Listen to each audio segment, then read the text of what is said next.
খালা চাকরি করে যশোর জেলখানায়, তা আমাকে এবার বললেন যে নজয় আমার হাতে ঘুরে বেড়াইছে নি। আমি বললাম যে ঠিক আছে তাহলে যামনি, তোমার হাতে গেলি তাও দেখানা করি না। তা খালার হাতে রওনা দিলাম।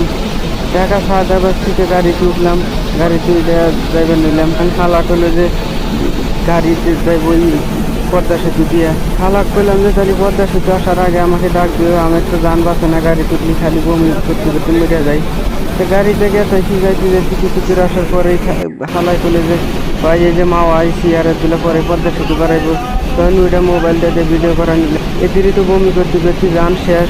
তা কী করবো, যান মরে গেলে হারে তারপরেও পদ্মা সেতু আমার ভিডিও করাই নাকবো, কারণ জীবনে যা দেখি নেই তাই। তো পদ্মা সেতু আসার আগেই যে এত সুন্দর রাস্তা দেখে আমি বেউস হয়ে গেলাম গা। আল্লাহ, এটা আবার কোন জায়গা? বাংলাদেশের মধ্যে আবার এত সুন্দর জায়গা আছে। আস্তে আস্তে দেখেন দূর থেকে এক বিশাল পাহাড়ের নাগাল ধুধু করে দেখা যায়। তা হালাক করলাম যে ওই যে সামনে কি কয় একটু সামনে পদ্মা সেতু ওইটাই। তোমরা তো আমার আর কুলাইতেছে না, বমি করতে করতে যান সমানে বাড়া যায় মনে হয়। তারপরে কষ্ট করে মাথাটা তুইলা পদ্মা সেতু দেখা শুরু করলাম। দেখতে দেখতে পদ্মা সেতুর উপরে গাড়িটা উঠলো। উঠেই এই যে জোরে টান শুরু করলো, এ যাবত এরম জোরে এলো, তার আরো বেশি টান শুরু করলো। মনে হয় পাগলা হয়ে গেল গাড়ির ড্রাইভার। ফাঁকা রাস্তা, কোনো গাড়ি ঘোড়া নাই।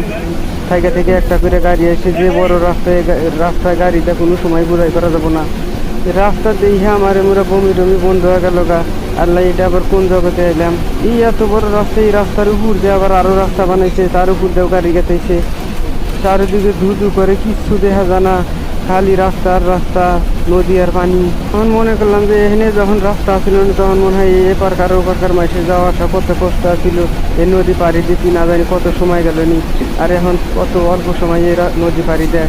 দেখতে দেখতে হঠাৎ করে আর একটা গাড়ি এলো, আমার পাস করে খেয়ে যাবেন বলে। এখন যে দেখে শ্যামলি গাড়ি বললাম যে হাই রে খোদা, আমরা হচ্ছে হানির বাড়িতে, হানির বাড়িও পাস করে খেয়ে যায়, তাহলে এটা আবার কোন অজব গাড়ি? ফাঁকা রাস্তা পাইছে তো ব্যাগ পাগল লাগেছে গা। তাই করলাম যে শেখ হাসিনা যত কিছু করুক, খারাপ করুক, তার মধ্যে এই কামটা যে করছে, রাস্তা বানাইছে, খুব ভালোই করছে। এত সময় দেখার পরেও সেই গাড়ি আসার পরেও আর সেই রাস্তা ফুরায় না।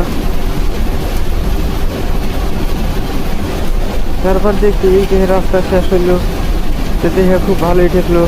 তো বন্ধুরা, আপনারাও সবাই এই পদ্মা সেতু দেখবার আসবেন, যে এত সুন্দর রাস্তা বাংলাদেশের মধ্যে আছে। এত দরিদ্র একটা দেশ, এই দেশেও এত সুন্দর একটা রাস্তা। তা ভিডিওটা কেমন হলো সবাই একটু কমেন্টের মাধ্যমে জানাবেন। ধন্যবাদ সবাইকে।